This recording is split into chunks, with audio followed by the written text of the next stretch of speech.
This is Defenders TV Podcast, episode 179, where we're talking about Iron Fist Season 2, Episode 5, Heart of the Dragon.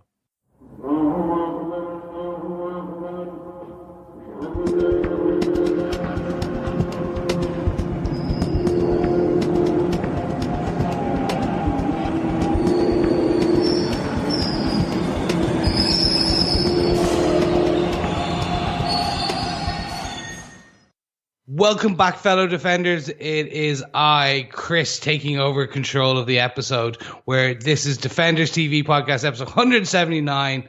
That's right, 179, nearly 180, where we're talking about Iron Fist Season 2, Episode 5, Heart of the Dragon.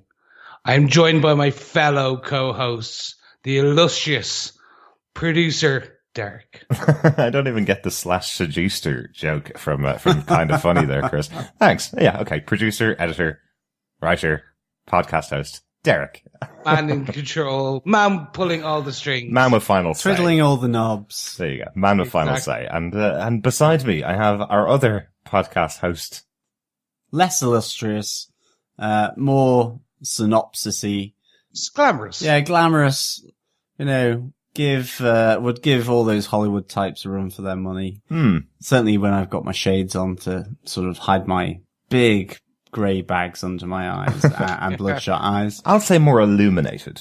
I'll say that. The illuminated, secondary to be illustrious, Derek. Yes, John, by the way, the co-host who is illustrious and second to Derek and maybe illuminated is your podcast host, John, who has, like Danny Rand, been kidnapped on the air by Chris Jones. Yes. Who's leading us. Come on, leader. Yes, fellow Defenders, as usual, if you are joining us for the first time, you can get everything on our website over at defenderstvpodcast.com, and that's all of our back issues, all of our current run. If you're joining us for our first episode, go back. You've still got 4 other episodes of this season to listen to our synopsis and review on. But, guys, without further ado, let's jump straight into it. Mm-hmm. Heart of the Dragon, Episode 5. Derek, can you give us some of the details? Yeah, absolutely. The episode name for this episode, Heart of the Dragon, came from Marvel Premiere issue number 16, the second issue that Iron Fist appeared in. In this issue, we heard the story of how Danny got his training and his powers in Kunlun, so really appropriate for this particular episode. Obviously, we see a lot of backstory back in Kunlun, and we see a lot of the power of the dragon that he gets. So a really good one this time. So they didn't say how he lost his powers? No, not that one. Okay. Not the second It's kind of issue. like a reverse kind of mind trick going on here. Yeah, exactly. But it was definitely a lot of flashbacks to Kunlun, so a nice twist this time. An ancient mind trick from Kunlun. Nice, yes. This episode was written by Declan Barra. I'm guessing he's Irish. It's pretty likely. Certainly sounds with a name like Declan Barra. He wrote 10 episodes of the TV show Originals, and the other reason I think that he's Irish is because he did an animated short for T.G. Cahir back in 2003 called An Fíoch Dubh, which means The Black Hunt. Pretty likely, since he wrote, directed, produced, did the music for it, that he was an Irish producer at the time. So. Yeah, as with that other Netflix show. Nailed it. Thank you. Yes, and if you want to hear Derek give all of his episode details for episode 6, 7, 8, 9, 10 in Irish, you can go over to defenderstvpodcast.com. I want to hear that. Well, if you want that, you can send us an email at feedback@defenderstvpodcast.com, and I will willingly translate it all into Irish for you and try and pronounce it correctly. Google Translate has Irish, doesn't it, Chris? It does. Good stuff. This episode was directed by Mairzee Almas. It's the second episode that Mairzee Almas that we're covering this year. She directed AKA Soul Survivor, which is season 2, episode 3 of Jessica Jones. The episode where Jessica and Trish are investigating Dr. Hansen, where they find the body and they find the skull in the basement of her building. That episode was directed by Mairzee Almas. So definitely remember that, and quite similar to the work that Misty and Colleen are doing in this episode. Yeah, absolutely. Yeah, no, we get some really good kind of detective-ish work throughout this episode. So the themes, and yeah, you can see it with it being a PI, but also bringing Misty in. So who knows?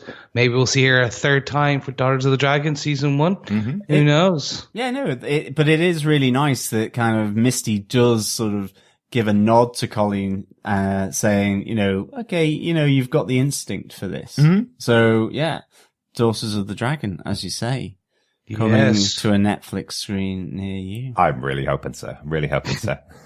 Okay, John, so you've just given us a tease. Would you like to give us the full synopsis of this episode? Sure. Danny Rand, revived with adrenaline by Mary Walker, is bruised, battered, and bleeding. Whilst Mary looks for her payment after completing her contract for Joy, Danny finds himself wandering the streets of New York. After his ordeal at the hands of Davos and the Crane sisters, he is captured by the Rhino gang. Meanwhile, an anxious Colleen, with the help of Misty Knight, attempts to find the missing Danny Rand. Eventually, they enlist the help of Ward Meachum and use his company's resources to find out more about the artist formerly known as Mary. As Danny tries to escape his captors, he realizes he has lost his power. Danny Rand is unable to summon the Iron Fist, but Davos can. With his new power bestowed on him by the ancient ritual, he vows to become the thing that Danny Rand could never be, the Immortal Iron Fist. Using his chi, he launches an attack on the leader of the Golden Tigers and promises to take down the Triads and stop their war. Eventually, Colleen and Misty find Danny with the help of BB, and as he recuperates back at the dojo, they learn that Joy, Davos, and Mary were all behind Danny's disappearance. At Joy's apartment, Colleen and Misty confront Joy about the events that unfolded and soon realize that they are in the presence of Mary Walker and her deadly skill set. Yes, ladies and gentlemen, let's jump straight into it with our top 5 points for this episode, much like the special scoring board of a fight. So starting off with point number 1, Derek, do you want to take us away? Yeah, point number 1 for this episode. Davos goes clubbing.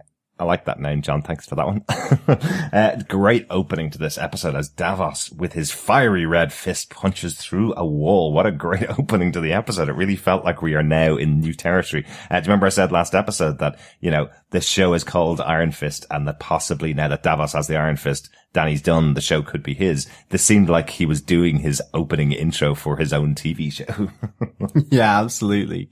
Great opening moment. We don't see what happens for him to get that, what he has to do to Danny other than the bleeding and all that. Just having him sort of smashing down that wall, really, really fantastic. I mean, and we call it Davos Goes Clubbing, but maybe it should be as well Davos Goes Clobbering time, because he really wants to test drive this red Iron Fist, and really see how he can immortalize or embody that immortal Iron Fist.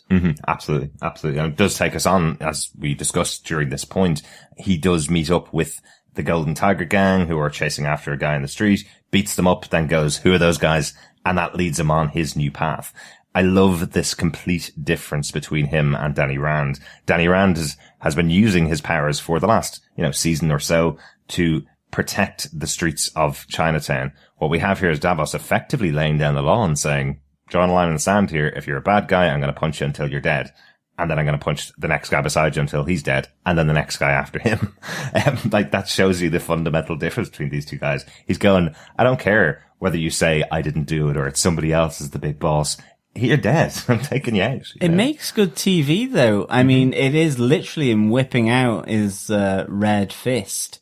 And quite liking it. I mean, Mr. Ho, the leader, the head of the Golden Tigers, just the description that, he has a blunt concussion on his chest that they don't know what caused that, flew 50 foot across the room, and then his spine splintered and the back of his head was caved in. Yeah. So, Davos really does like to use his Iron Fist for clubbing. He looked good on the dance floor as well with those knives. I did like how he took out those sort of henchmen of Mr. Ho, the leader of the Golden Tigers. Or, as we say, he got murked. I loved it. What Declan the writer did was really your introduction to a superhero. It's like he comes in, he saves the innocent. The innocent, as the superhero is leaving, the innocent turns around and goes, wait, what's your name? I'm the Immortal Iron Fist. Literally, if he had made his voice more gravelly, I would have gone, Batman, is that you? No, sorry. It was just the perfect right of shock, awe, and giggle. Absolutely. Actually, should be awe for the wall, shock for, wow, he's violent taking those guys out, and giggle for the joke. I love when he went to the club. I love the way he just surgically takes out each of the bodyguards, no quarter given. Yeah, can I just say it was murder on the dance floor? Oof. Well, for that, yes, you could interrupt for that. Oh, Sophie Ellis-Bextor could actually get her song used in another TV show. The veracity he does with taking out the leader of the Tigers. Yeah. Just that punch. And I was like, oh, that's going to be battered, bloody, and bruised. And it was not till later that we find out what level of damage he actually does to the corpse at this point. Well, yeah. Even though he's a different take on the Iron Fist for us in comparison to what we know for the Netflix shows, right? He's a different style of protector, if you want to, lethal protector, if you will, borrowing from Venom. Definitely. I still think it was really interesting to see that he's willing to work with bad guys to better his own cause. Yeah. He spared one of the bad guys on the hope that he gets the next two. Yeah, not just any old person, but that is the hairpin to the eye guy. Yes. He's got the eye patch. He's actually survived Mrs. Yang's hairpin going into his eyeball, which for Jews, I've already survived one death attempt on me. This guy, I'm not going to mess with. I think I'll just side with him. But it's even before that, because it's only on the second time I watched him that I actually clocked that, okay, he's got the patch over his eye. Because the first time, I actually thought, is this Misty's guy who was undercover, who was in the hospital because of Iron Fist Danny Rand unleashing his chi at the parley?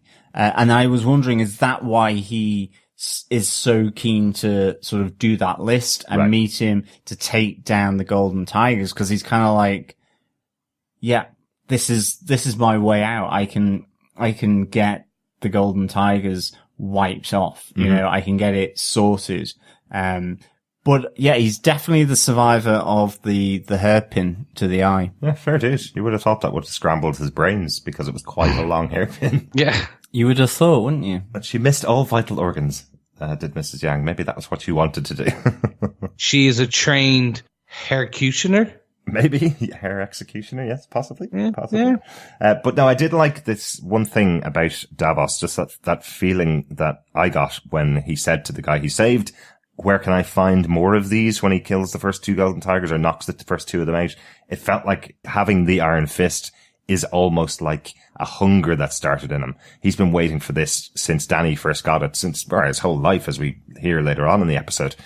Now that he has it, he's like, I am going to use it now to take out every bad guy. He's not satiated at all by those first two guys he takes out in the alley. Now he's going after all of them. It just felt like a real hunger thing, is the way that it was being played by Sacha Dhawan. Yeah, exactly. And he also, in meeting Joy back at her apartment, and she's kind of going, no, this is the end of our kind of relationship, our partnership.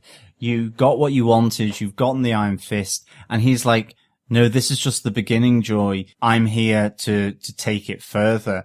Almost threatening her with, and you're going to be with me by my side because I know you through all the good and ill that you've done. Okay. I mean, maybe not explicitly, but the fact that, you're not finished with this as well. What did you think was going to happen? Right. Okay. That kind of thing. Yeah. It sounded like a threat because, ultimately Joy just wanted to stop that partnership there and then. This is done. This is off the table. It's finished.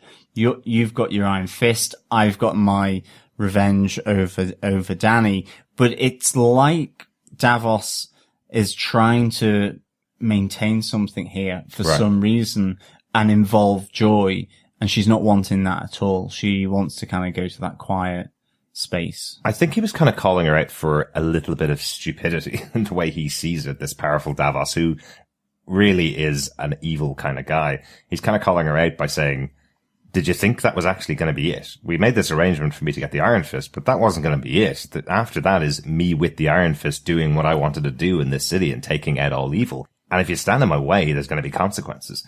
It's very much him kind of calling her out for thinking, we make a deal, you make Danny cry, and then we're all okay, that kind of way. Okay, that definitely makes more sense, because, I mean, I was wondering why Joy was kind of looking a little freaked out. Yeah, because it was like, well, if that's it, well then, okay, fine. But she certainly feels that she features in whatever is going through Davos's head, just simply because, she comes back to Mary Walker saying, your read of Davos, that he's potentially, a threat, could be right. Absolutely. Yeah. So it was kind of an interesting thing. But it's a great element to Davos, because he is a fanatic.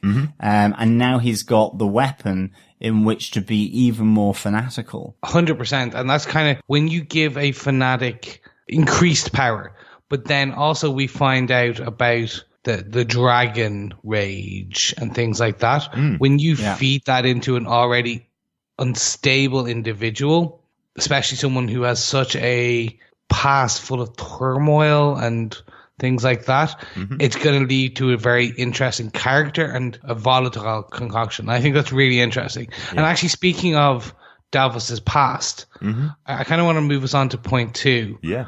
And I think this one is fantastic. We're going to call it Mother of the Serpent. Had to, really. I never thought I would empathize with Davos to a point so far. He's always just been the guy, well, like, woe is me, Danny beat me, the loser who doesn't like to lose, the loser who doesn't want to be second place. But now we actually find out the reason. His nurturing mother, if you want to call it that, or unnurturing mother. Yeah, less nurturing, more complete and utter nightmare. Well, she's definitely nurturing him, but just not in a great way. Yeah. She's fascinating, absolutely fascinating. I love this moment at the beginning. And we talked about it earlier on in the season when Davos is forced by Joy to sleep with her former partner to get the bowl that he wants for his ceremony. This idea of him being a monk and being forced into this position of remaining pure, remaining chaste, the whole idea of his entire life is to get the Iron Fist. That's the purpose of his life, according to this mother, that's been treating him this way all the way through his training. You can now see a little bit more, cut through that surface that we had with Davos back in that episode, where you realize how important it is and why he is the way he is because of the way he's been treated and the way he's been brought up. This woman has her own ideas and is treating Davos this way, even though he's living his life alongside Danny, who's not getting these kind of lessons from people. Yeah. And the one line that just moved my caring to pure empathy of the character, or my enjoyment of the character to pure empathy, was better I were barren than you lose your birthright to an outsider. Yeah. Oh my God. Absolutely. And she goes for the kill. Oh yeah. And he still goes back and asks for forgiveness. And we get this beautifully shot scene of Davos against the door, pouring out his heart, asking for forgiveness, talking to a door. But then we get to see his mother's reaction on the other side that he never saw. That was potentially one of the most heartbreaking scenes, I think, of the 2 seasons so far. Yeah. Absolutely. Totally with you there, Chris. That for me was absolutely phenomenal, flashback scene of him on the other side of the door from his mother. And just that amazingly touching missed opportunity, even though it's through, I don't know, an oak door where their hands could have met between it. You kind of almost see that softer side of her. She's been quite a harsh mother in the other flashbacks. And I think that's what gives it even more emphasis, despite that real harshness. He wants her to love him. He's giving her an opportunity to say that to him because he's going to go off and he might be a pile of bones in foreign soil, I think the way he describes it. And yet she tentatively moves to do that, but ultimately is too late. She may have said something, who knows? Yeah. But at the moment that she places her hand on that door, Davos's hand is being removed and he's walking away. What a great flashback in really getting you to empathize, with Davos and how he goes about it. You know, his mum talks about she doesn't even believe Dany will be the Iron Fist due to his compassion. And ultimately you see that, you know, Davos is not really for compassion in what he does. Mm-hmm. So you see where he's coming from. You can see why he has those thoughts, and it's because of how he's been brought up. Yeah. And, you know, he's disciplined because he has been disciplined, you know, the cane to the back of the hand. Mm-hmm. Really, really interesting. And then it just absolutely, makes that third flashback so amazingly poignant. He says to the first guy that he saves, down by the docks after, you know, he's just punched through the wall wearing the Iron Fist mask. He goes, you know, I've come to protect you. Like, his view is that he is protecting them, but he doesn't mind killing. Yeah. And you can see how he's got that just from his mother, who's basically saying, don't have compassion, you know, yield or die, yield or die. And like, so his mum would absolutely have taught him to kill his opponent in that moment, before Xiao Lao in those, challenges to become the Iron Fist if he hadn't been beaten by Dany. So yeah, completely agree. And it's specifically called out, isn't it, when they have that moment of the young kids, the young Dany and the young Davos are together, and Dany's kind of going, well, what if I join the Hand? Would you have to kill me too? And Dany says, I'd never do that to you, Davos. And his mother arrives and goes, well, Davos would kill you if that's what you do, because he will become the Iron Fist and he'll become the enemy of the Hand. Therefore, you will die. It's really interesting because obviously this is the reaction that Davos has to Colleen every time he meets her is, she's a Hand whore. That means she's dead. You know, that's how he's been brought up. It's really, really good. Can I just call out the casting of these two kids that play Dany and Davos as well? The voice on the kid that plays Davos. Sacha Dhawan has a very distinct voice, and this kid has nailed it in the scene. It's like as if Sacha Dhawan did the lines and they upped slightly his register so he sounded younger in the scene. Fantastic casting. Well done. And Dany does look like young Dany Rand would. This kind of blonde-haired, blue-eyed kid from America in Kunlun. Really, really good. Great to see more Kunlun flashbacks as well. Yeah, completely agree. But I want to close out this point with just saying, yeah, this is another one of my, if this particular scene could just win an Emmy nomination, I'd put it down. Right. Like 100%. And who knows, we may even do our own Defenders Emmys, the Defemmies, at the end of this season to call out. I like the Defemmies. That sounds pretty good. Do you know, the interesting thing on this flashback of Davos is, I really loved the fact that they showed Davos's backstory. Mm-hmm. I really wish that in season 1 there had been poignant moments with Dany Rand. Yeah. Because it's really interesting. Later on, you know, Dany and Ward are kind of bonding, and Dany talks about, you know, his mum passing away. She says, I love you. And it's very highly charged in the sense that it's a plane crash. Mm-hmm. But there's just something about the tenderness in which that third flashback happened, which just kind of elevates it above the Dany Rand story as to how it was shown. Yeah. Like even just flashbacks of them in the home more and seeing her caring for Dany or whatever. Yeah. You know, it's really interesting. I really, even just seeing Dany have that flashback in Kunlun, a bit more so than what he got in season 1. So I think fair dues to them doing this, and ultimately for doing it with Davos. I think it's really bold that the Iron Fist, titular show, has this really, great flashback that makes you have sympathy for Davos, but also really explains his motivations and where he's coming from. Yeah. It feels like it's rising to that par with Kingpin back in season 1 of Daredevil, where we're getting an episode that's telling us why Davos is the way he is. You know, it's that same heartbreaking moment that you had with Kingpin having to kill his own father when he was a kid, back in episode 7, I think, of season 1 of Daredevil. This moment with Davos is you realizing that his whole life he was brought up this way. Why would he believe any different? He was told by his mother that his entire birthright has been taken away by an outsider. So it makes total sense. Sympathy for the devil. Yeah. It always works. Or sympathy for the Davos. Exactly. So, following on from John's point about bonding, let's move on to our own point, number 3. Derek, do you want to tell us a bit more about the Daughters of the Dragon going on the hunt for Dany? Yes. Misty and Colleen teaming up again. It's really good to have these two characters together. We saw them last episode. Great that Misty stayed in here. It's not like, a day later and Colleen's been left with a note saying Misty's disappeared or going to have to go back to Harlem. We've seen that in other series before. We've seen these really heart-to-heart conversations between characters when you think, next day, shouldn't they just call each other up and go for a coffee? Or shouldn't they call each other up and go, maybe we should do this? Misty's here for a while, right? So go for coffee.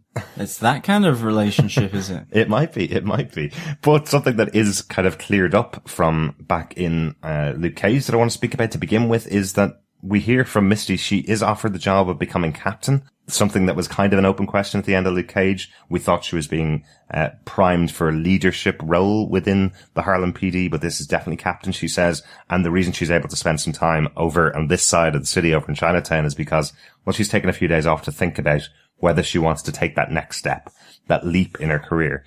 Nice to get these points cleared up because it does feel like these shows are even more connected when you do that.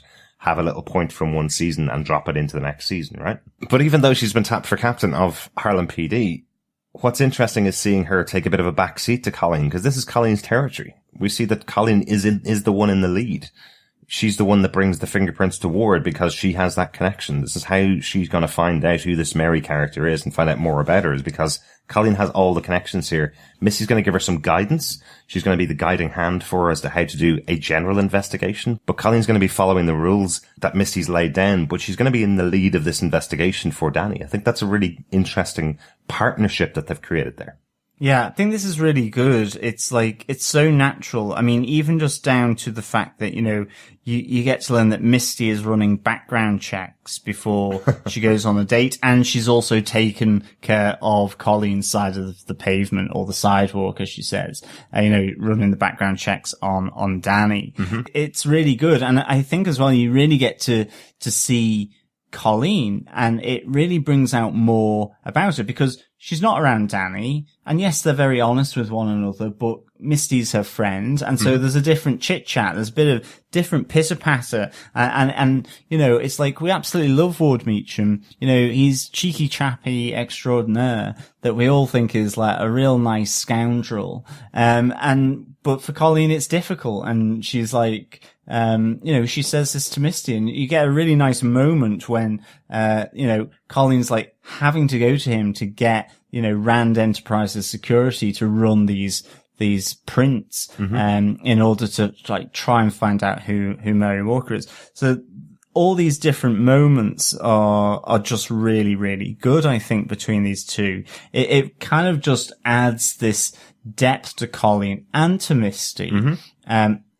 But away from Dany, because it's not about Dany, it's about Absolutely. Colleen and Misty. It really adds that depth. But did you see that look that Misty gave to Ward? She definitely wanted a cup of coffee with Ward, didn't she? Until she saw the face on Colleen just going, no, actually, maybe I want to steer clear of that guy. Well. And you see Misty kind of going, well, I trust your opinion, actually, Colleen. What is she going to do with that Maserati arm to Ward? That's what I would say. It was certainly a bit of sexual tension there. They were both giving it the old wink, wink, nudge, I think he goes smile. I think he goes into Misty's inbox of background checks to check, right? Isn't that what happens? She kind of goes, oh, I like this guy. He's a millionaire. He seems kind of cheeky, grand, right? He's on the list to do background checks, and we'll see if we go out for dinner on Saturday. Yeah, I've never heard it called that before. But yeah, I mean, I think, it's just really, really good. I mean, the whole thing between Misty and Ward with the Maserati arm, just so cool. And again, it just brings out this relationship between Colleen and Ward, who, ultimately Colleen's trying her best to actually like this guy because she thinks he's a bit of a douche, really. Yeah. So really good. Yeah, I really like this, and I like how they continue There's a partnership there, but we do see, as you said, Misty taking that back night. I love the humor. I love the tension between Ward. I love the Maserati joke. And then I love even more when they get in the car and discuss and joke about the Maserati. I love running background checks as Murder on the Sex Life, but it's fantastic on the numbers. Yeah, absolutely. For the perps. That's really good. I just love these two characters. I did enjoy when they got to the site of the fight in the club. You see Misty even go, she's my CI. Yeah. So she's good. She's in.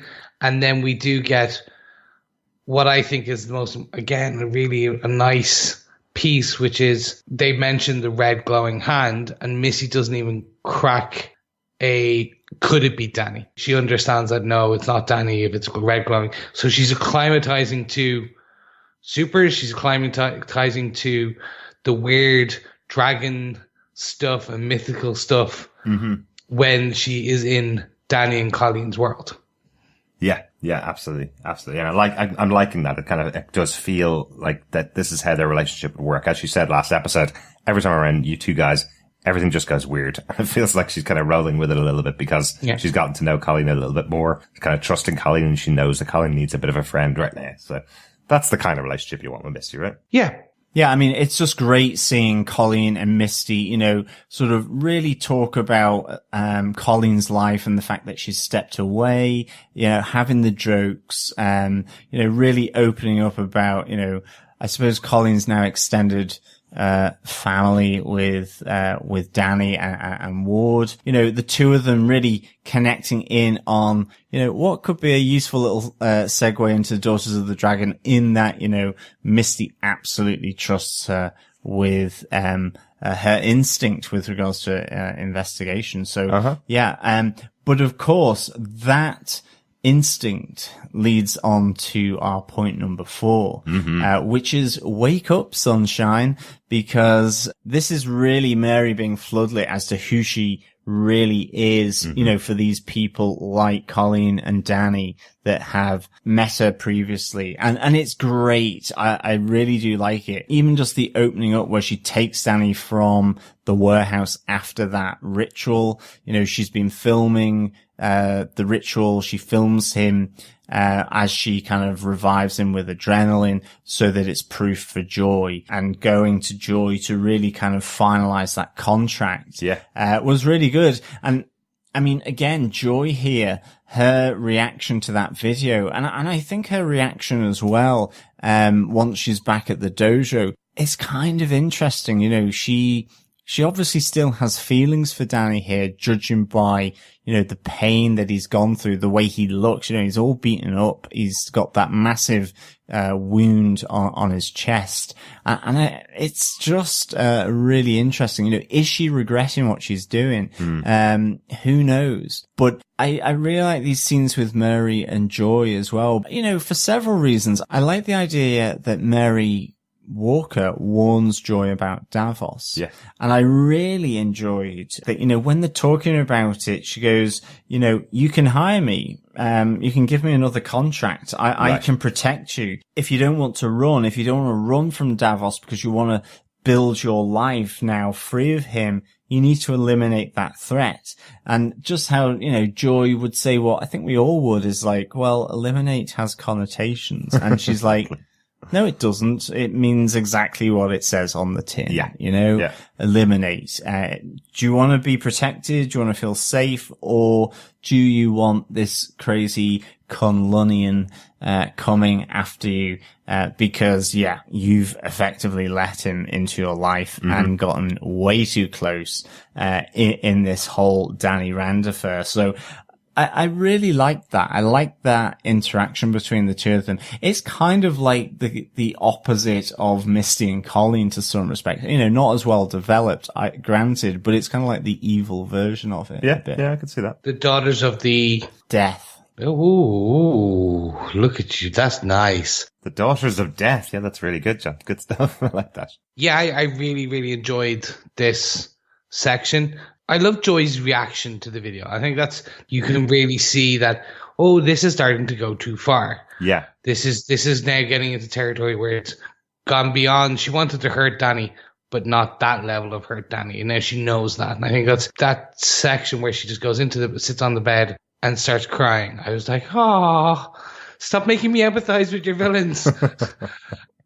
What Netflix are good at, man, you know? I know. It kills me every time. But it feels a little bit like that moment where she's done a college prank going, I wonder what will happen if I poke and prod this guy, Danny, until he's crying in a corner. And then she sees him crying in a corner and goes, I didn't want that to happen, you know?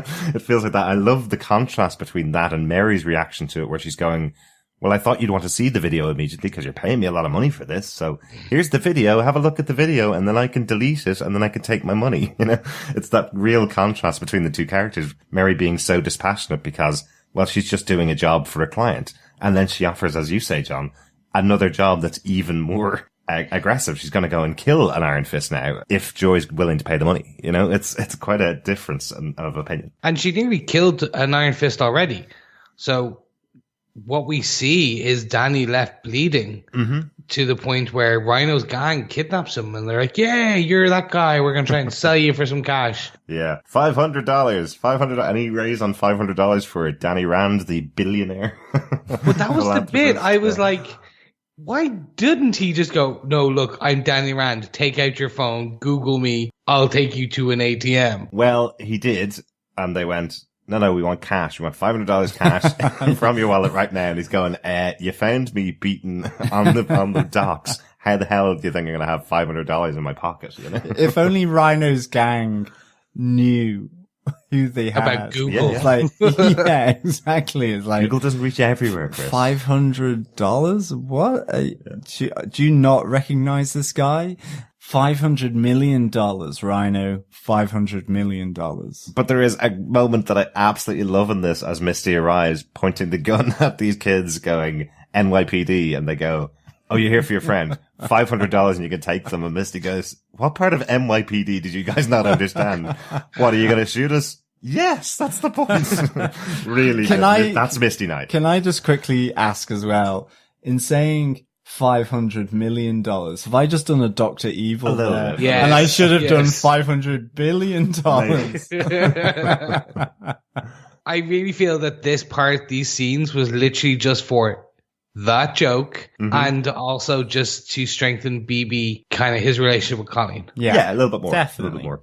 I think what I said after watching this episode, or watching a couple of the episodes, I think there's a couple of characters that are in the show that are probably there to bring in other people that have never watched the show before, really, you know, and BB and the young kids in the street, they might come across differently to other audiences. I really like the interplay in here, and I like the fact that they're being used for Misty Knight to be able to have a moment, you know, because you need her to be Misty Knight with the kids of the street. You kind of have to have that moment. You kind of have to have Colleen being able to go outside of Danny and his money and his business and influence to be able to get information from people on the street. So these kids work really well for me, but I do think they could be the ones that will have questions asked about them when the show gets released to the rest of the world. Yeah, they just need to throw in the odd word of Snapchat filter and then it would have been perfect. They're not that bad. Wow. It's true. These kids don't have phones, right? These kids are living underground trying to get food together. They don't have any heat. They don't have any food. This is why Colleen has been trying to get them to go to her shelter to get that kind of stuff to keep them alive so they don't go to a life of crime, right? So they're not kids that are sitting around on their iPhones trying to rob money to buy a new pair of Nikes, you know? Okay, no, I get it. Okay, so no Snapchat. Maybe something else, but no Snapchat. But we do get our usual season bit where no hospitals. No hospitals. As always. We had the collective gasp, all of us going, is Claire going to come? Are we going to get our night nurse? But no. We get Misty saying Claire's not available. Yeah. And then we get Ward bringing Bethany. It's great. She's an anesthesiologist. She's not going to be the new night nurse because at the end of it, I'm wondering, we know she's no longer Ward's sponsor. Yes. But is she even now still Ward's girlfriend or whatever they were classifying their tryst as after that scene on the bed? Yeah. I hope so. Yeah, I like her for him. I like her for what she's bringing out in that character. But it really gets us to that next scene where we get Ward's character growth, and that's our next point. So we'll kind of talk about that in a minute. But without her, we don't get Ward's character growth. Yeah. Yeah, absolutely. And I think this is the first time we've heard Bethany's name, right? Bethany, his sponsor from the NA group that he's been in. I can't remember whether we heard her name in the first 4 episodes, but it is good to see her. And I do love that moment where she just stands up and goes, I know you think this is a really good idea, but if this ever happens to any of your friends again, don't ever call me. I'm an anesthesiologist. I'm not a nurse. I'm not going to be your new night nurse. Okay. Really good to have that. It is. You're right. It is the first time hearing her name. Mm-hmm. I loved it. It was great, that scene. What I'm really interested in is the next part of that scene, which is Mary versus Colleen and Misty. Mm-hmm. Yeah, definitely. What did you think? Really good. I loved how Colleen and Misty teamed up. You know, I mean, Misty got a massive bashing there from Mary. She's ex-Black Ops that they find out. I think the one thing is that I do like the fact that even though Mary was, you know, really hard ass, she certainly defended herself against Misty with the gun. She pulled out a machete, was going after Colleen. I kind of thought Colleen really went toe to toe with her, actually. Yep. It was kind of Misty, probably with her regular police training, dare I say it, that probably just couldn't match an ex-Black Ops, whereas Colleen being, you know, super duper Kung Fu fighter, exactly, having been a pupil of the hand, that, you know, she kind of did hold her own a bit better against Mary. But the fact that Mary is so badass in his fight, I love the fact that when they're at the door and they say NYPD, open the door, as it pans to Joy, you do see Mary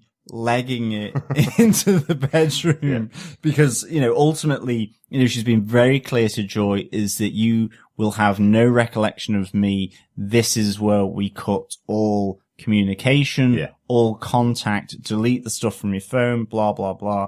And so there was a slight comedy moment as Mary pegs it past Joy to get into the room. Yeah.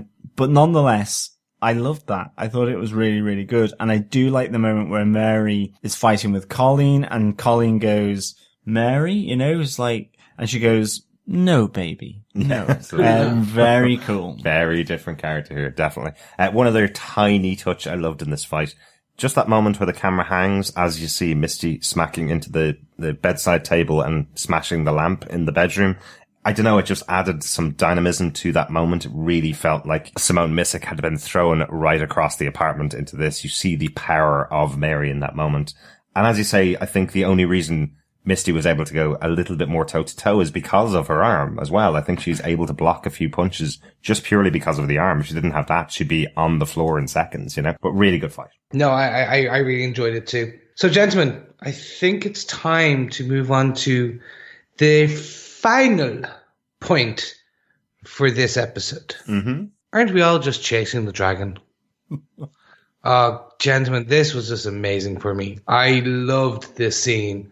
I did get a bit of South Park, the dragon chasing game, where they had a video game about chasing the dragon and heroin. I got that, but I did really love this because it kind of confirmed our conclusions, or should I say, sorry, John, it confirmed your conclusions that Danny's was losing control, always. And the actual Xiao Lao, well, we can assume it was actually Xiao Lao, but the presence of the dragon is filling him with rage. It's turning him into a monster. Uh-huh.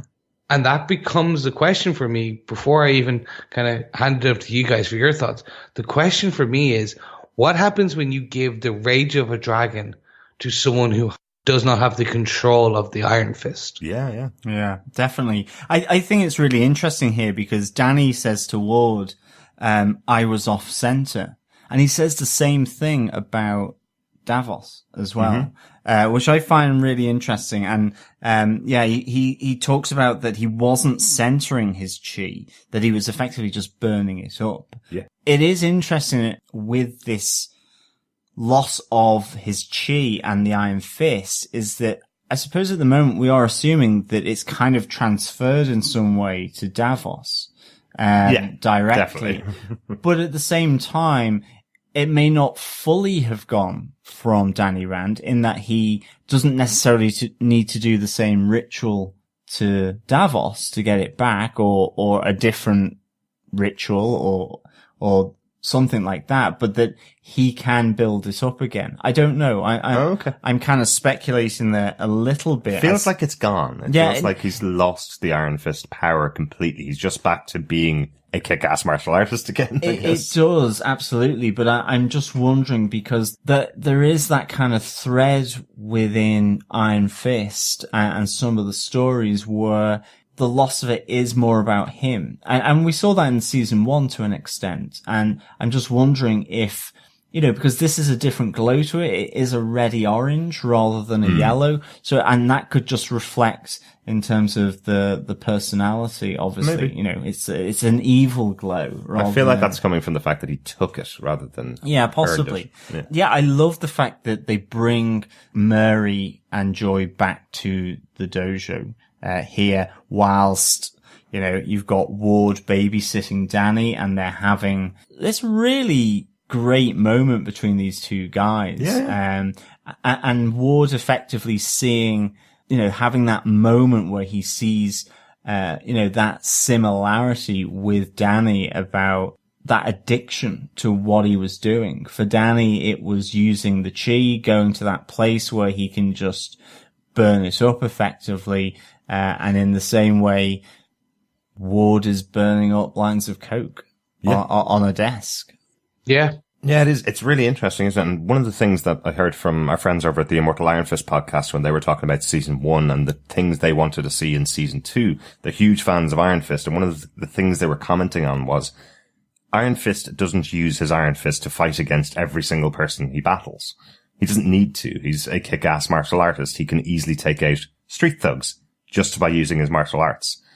What I like about this is they found a way in the show to justify him using his Iron Fist a few times in the first 3 episodes and then say, do you know what? You were totally going overboard using that all the time. That's an addiction. You're using it for things you don't need to use it for. It's a really good way of keeping the character centered in his comic book origins and being able to use the Iron Fist a bit. In season 1, they kind of said it was kind of an impotence thing. He couldn't get the Iron Fist going exactly when he needed to get it going. So that meant we didn't see it for most of the season. This time they've done it the opposite way around. I'm liking that too, but I think there may be an element of 2 sides to the Iron Fist, 2 sides to the Xiao Lao. Mm-hmm. You have the rage monster that is Xiao Lao that feeds the chi, and that's the red. And then you have the centered element of the Iron Fist that controls the chi, that controls. So it's almost like the intelligence of Xiao Lao. Mm-hmm. So you have the will and intelligence Xiao Lao, and then the rage, and that's the yellow and the red. And that we're going to find that Danny needs to learn to control, stop letting the rage control him. Now that's no longer there. So he has to learn to control the intelligence and the will of Xiao Lao. Yeah. For me, I really focused on the L word between these 2 brothers. Mm-hmm. That was a fantastic joke, just a giggle. Yeah. But it was more, you heard Ward go brother. And you could see that the characters meant it. They're closer now than ever before. Absolutely.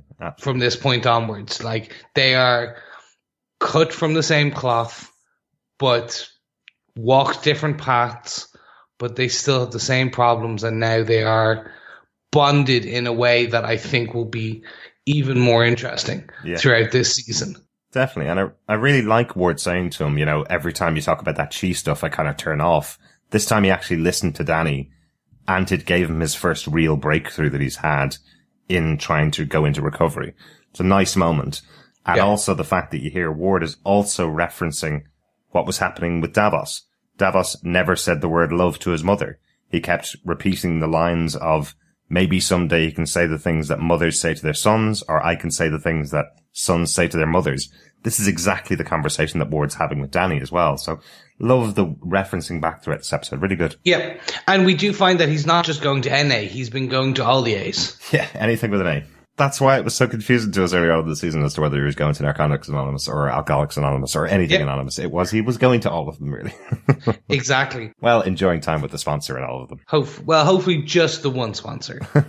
But gentlemen, this brings us to potentially the most heartbreaking scene of the whole episode, where we find that Ward was doing a lot of these steps so he could win his sister back. He could be the better man, be the brother, help himself out. And what we get is Misty and Colleen bringing Mary back. They set the framing of the scene so it looked like Joy was just kind of walking in with them, and you see Ward get up and get really excited, and then they drop the bombshell that Joy was involved in everything. Mm-hmm. And for me, that was fantastic, because you can see Tom Pelphrey's face drop as the character Ward, as this sinks in. You even see Danny to agree, like, that you stabbed me, you did all this, you were involved. But just Ward's face, Ward's emotion on kind of visibly, it's like he's literally just been slapped hard. Yeah. It was just fantastic. Yeah, really good. It was fantastic.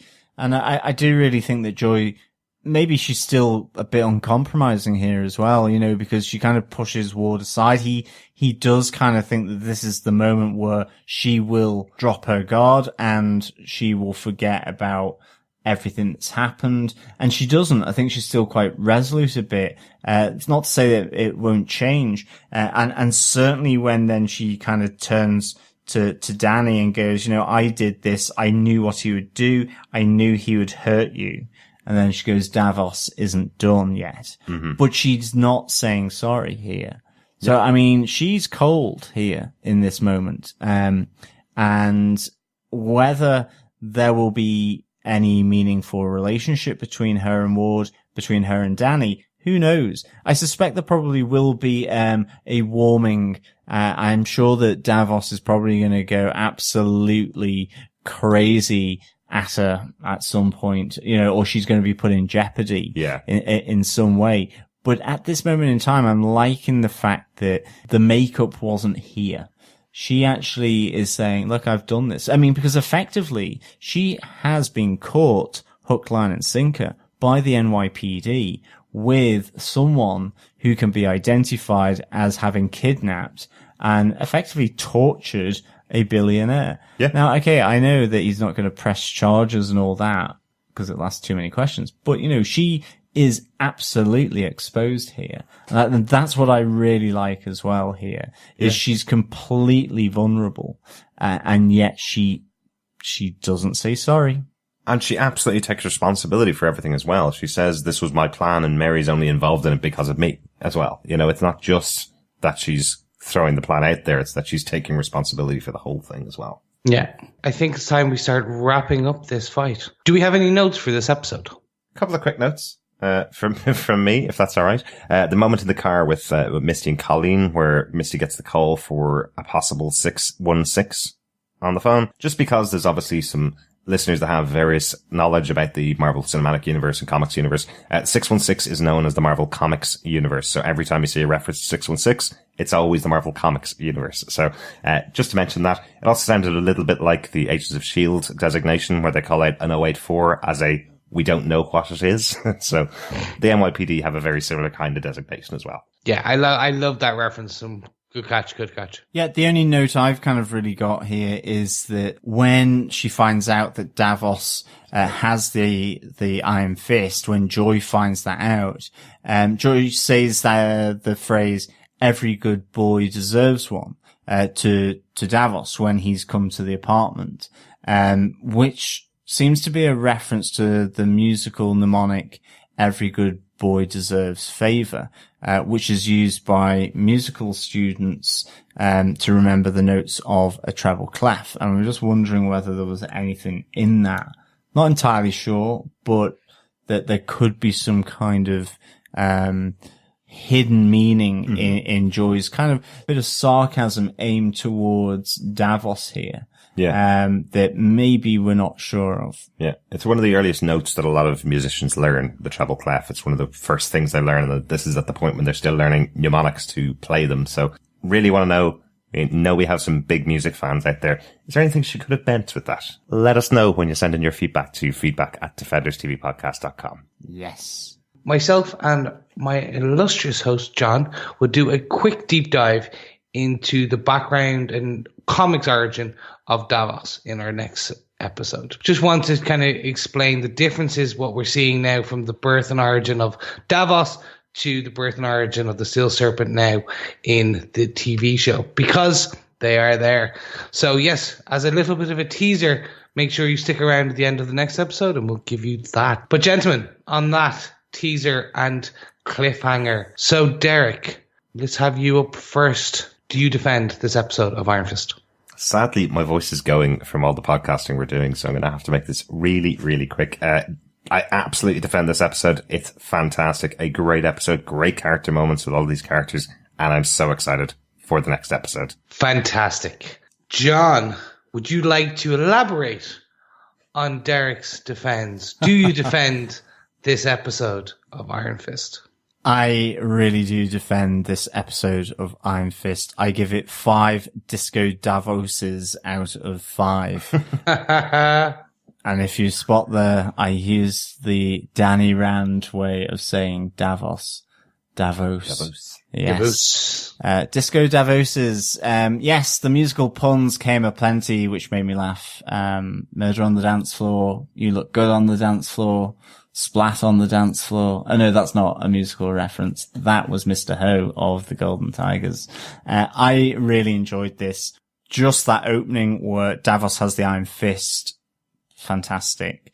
You know, we've seen him get the Steel Serpent, tat, on his back, in the episode before. And I think that any episode that makes, or any series that makes the antagonist, you know, the villain of the piece and sympathetic, really describes where he's got his drive from, how and why he does things, and to see that also he does have emotion. He has, you know, he's a kid that wasn't loved or had no outward love expressed to him by his mother. That's kind of really what you're seeing here. And it's very poignant, and I think it was fabulous. And that, for me, has set this episode apart from everything else so far. I think as well with, you know, Colleen anxious and worried about Danny, who's missing, teaming up with Misty, having that Daughters of the Dragon moment where they're investigating and having that connection with Misty again.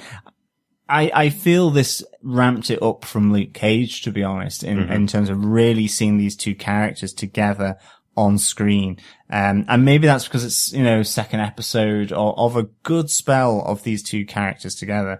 Really, really fabulous.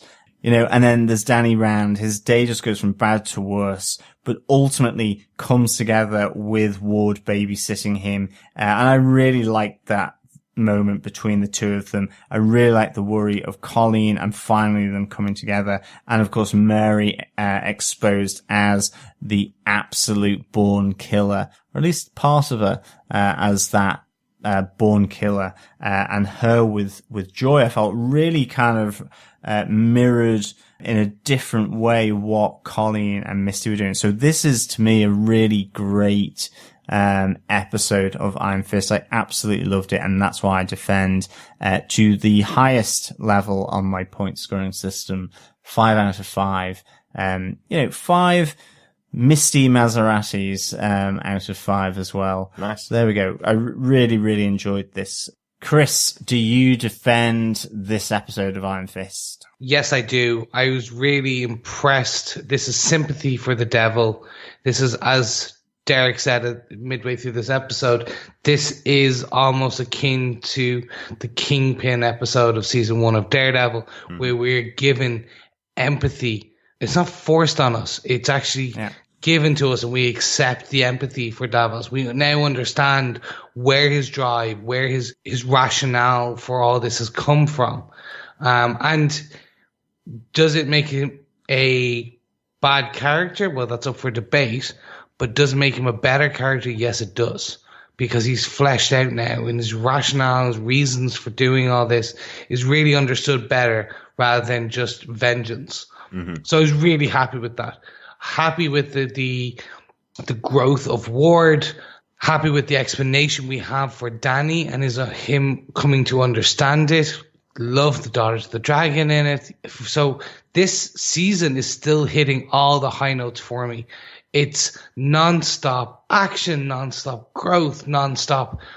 It's just non-stop. And that's not a bad thing. I'm still slightly perturbed that we are now officially at the halfway point of this season. Mm-hmm. Really wishing they had stuck with the same structure that had for all other seasons.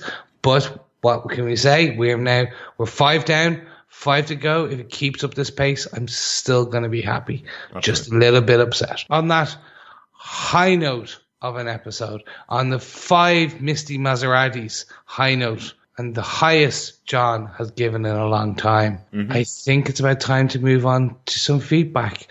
Now, because we are recording ahead of time, we have no feedback right now, but we're going to pop some in right here. Right now. Right here. Right now.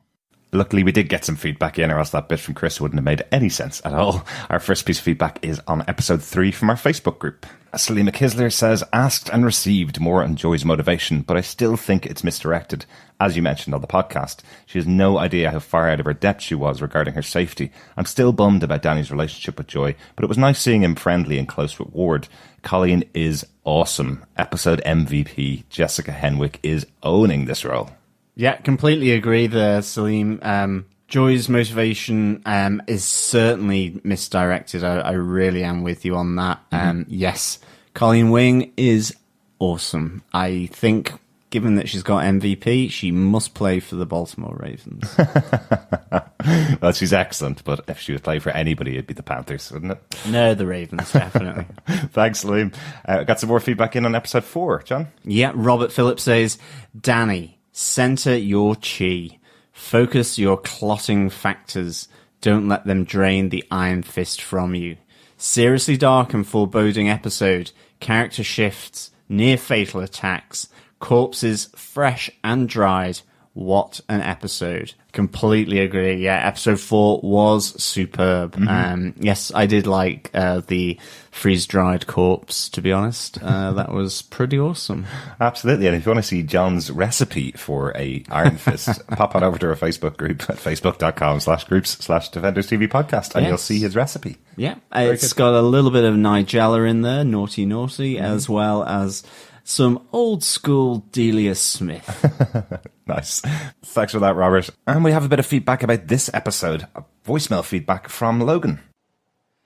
Salutations, my fellow defenders. I'm Logan Simmons, coming to you here with spoilers from Iron Fist Season 2, Episode 5. Wow.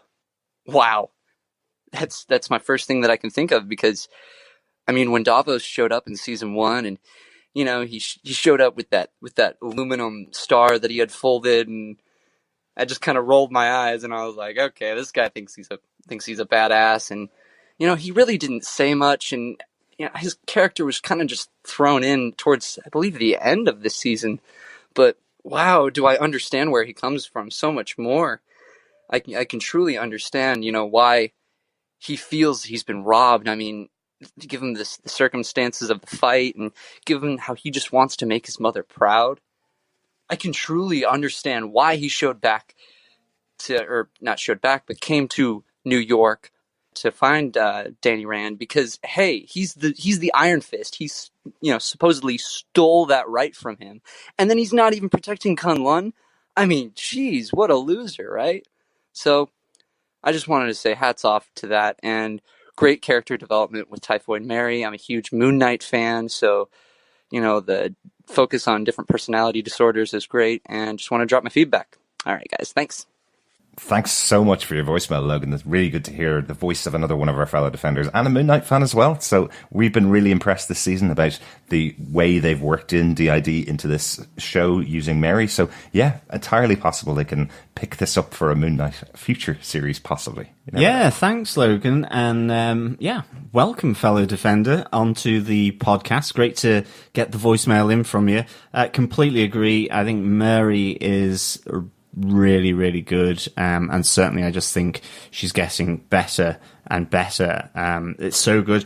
And I think you're right. I think, we get such a good exposition of Davos and his motivations. And I think you're right. It is a huge driving force that Davos goes after Dany because he's run away from Kunlun. He's not protecting Kunlun, yet he defeated him in a way that he sees as actually not abiding by the rules of the challenge to get to fight Xiao Lao. He neither died nor yielded.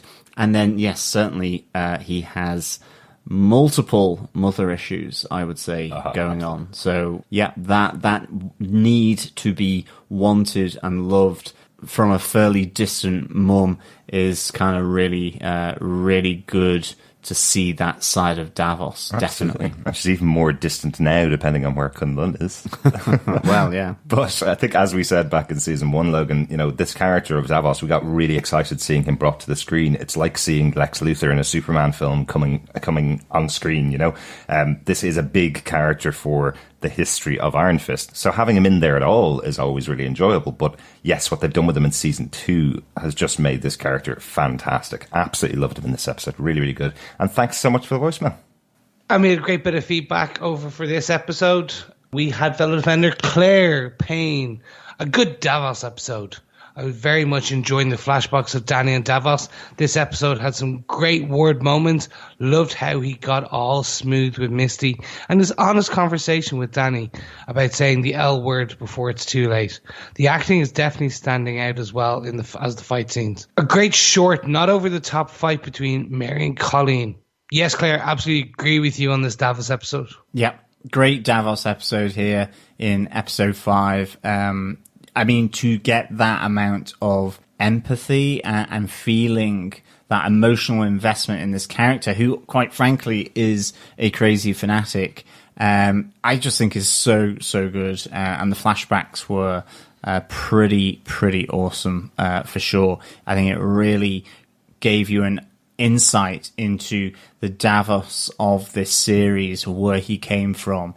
And I think, as we have said in the podcast, that moment of him and his mother separated by the door is phenomenal. Really good. Really, really good. A couple of reactions to Ward and Misty possibly getting together as well. Lisa Richardson says, Misty has far more chemistry with Ward than with Dany. Even though it's canon in the comic books, I don't see how they're ever going to get together in the Netflix universe. And Rebecca Hart echoes this, saying, they've more or less done away with a lot of canon in all of these shows, so I think Misty and Dany can also go. In the comic books, those two characters are together and have been together for quite a long time. They have a long-standing relationship, but it does feel like they're not going to go that way in the show.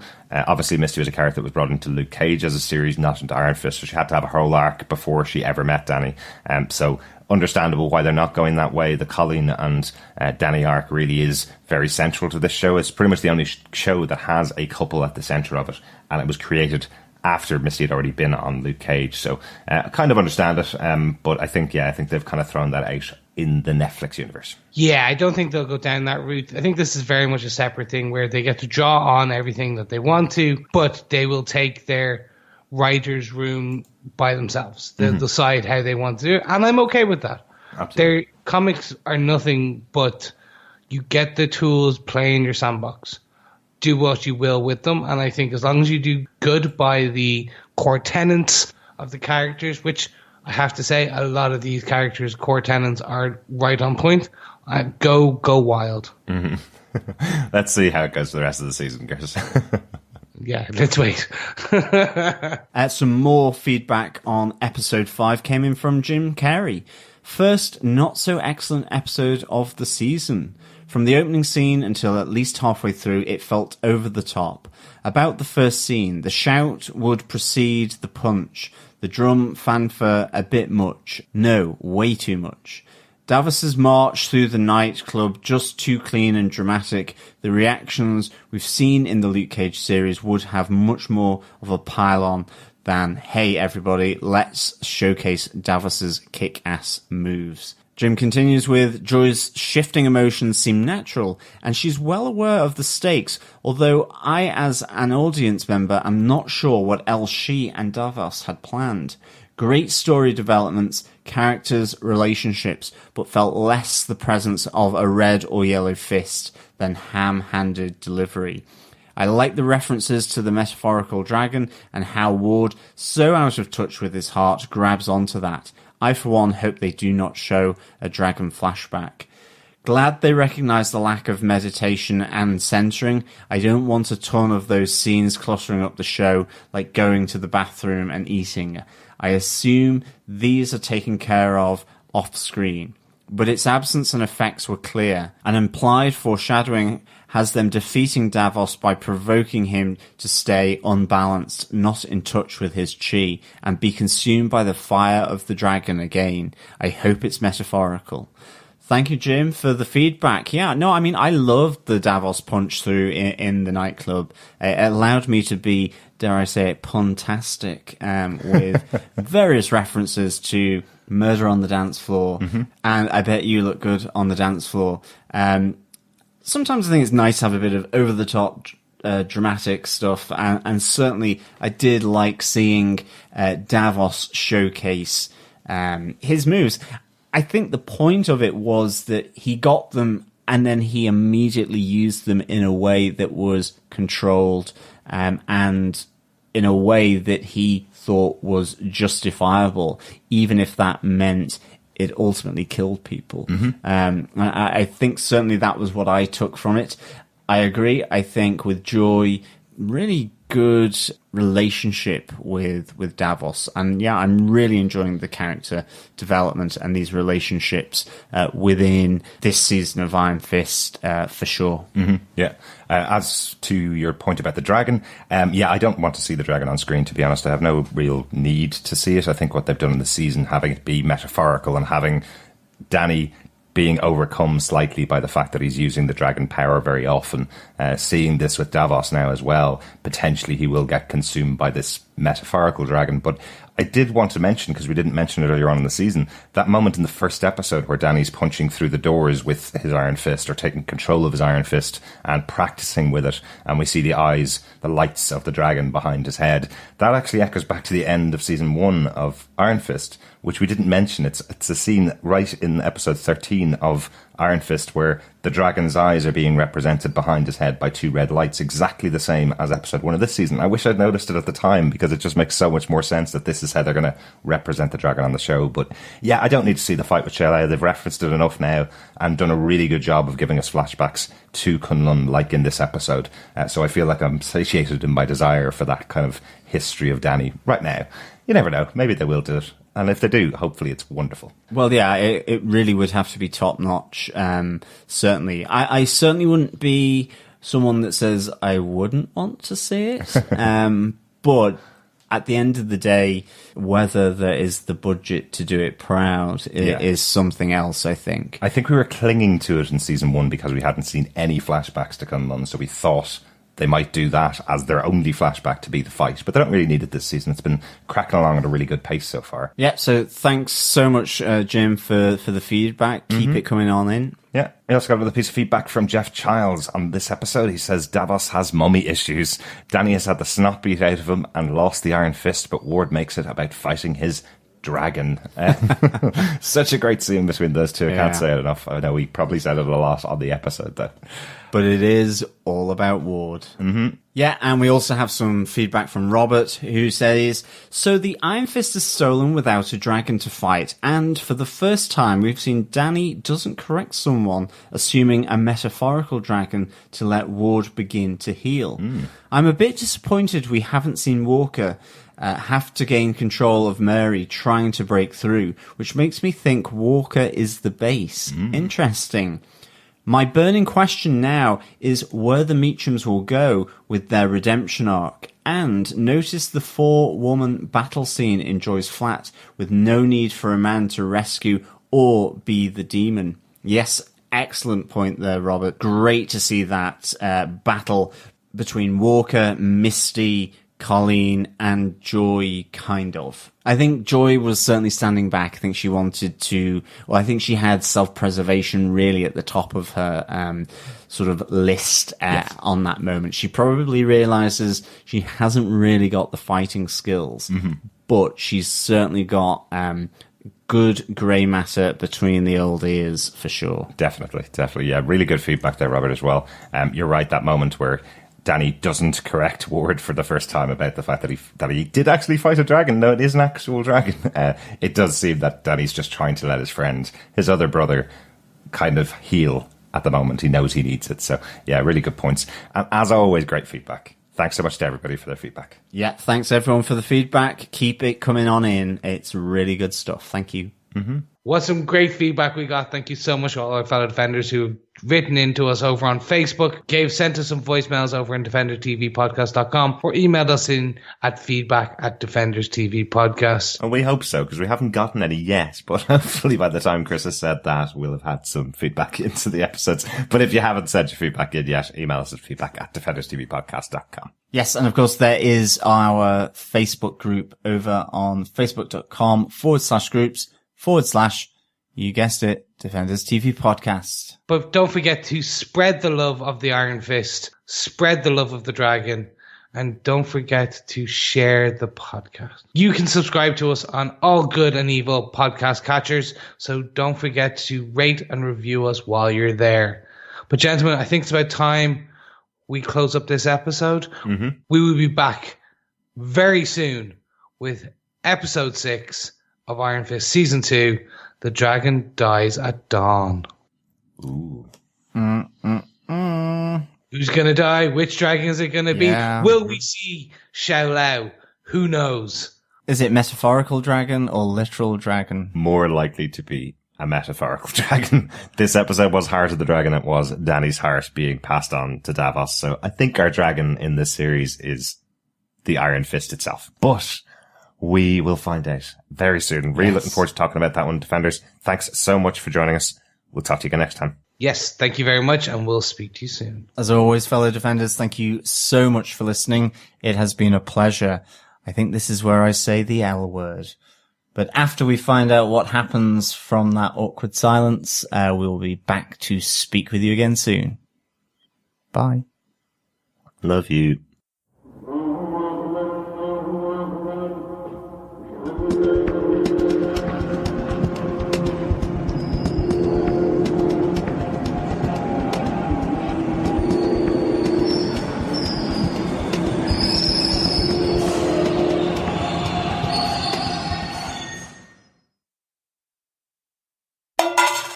Absolutely. Point number 1 for this episode. Davos goes. He goes ba ba ba ba ba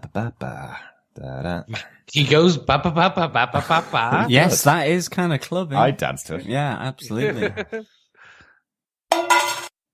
Yeah, point number 1 for this episode. Davos goes clubbing. I like that name, John. Thanks for that one. Great opening for this episode. We have the red hot, fiery fist of Davos pointing. I like the sound of your... I said nothing. I just I gave you saw the your eye. eyes. Gosh. Yeah, no, I completely agree. And I'll kind of close out this point kind of saying, if a particular scene could get an Emmy for emotional impact, what? Reminder, that's the 3rd scene this year that you've said that about. I know. I'm going to put them all up against each other. That's your outtake. We're going to have our own Defemies. Defemies. No, that's it. Defemies, our Defemies. Oh, I like it. Yeah, that's good. I like that. We could have a 4th one this year from Daredevil as well. Yeah, exactly. Oh. And this is really kind of that awakening of Danny, of Colleen, and I suppose of Misty as to who this person really is. And it's a great start. I think you called her Wisty there. Or did I say Misty? Wisty! Misty!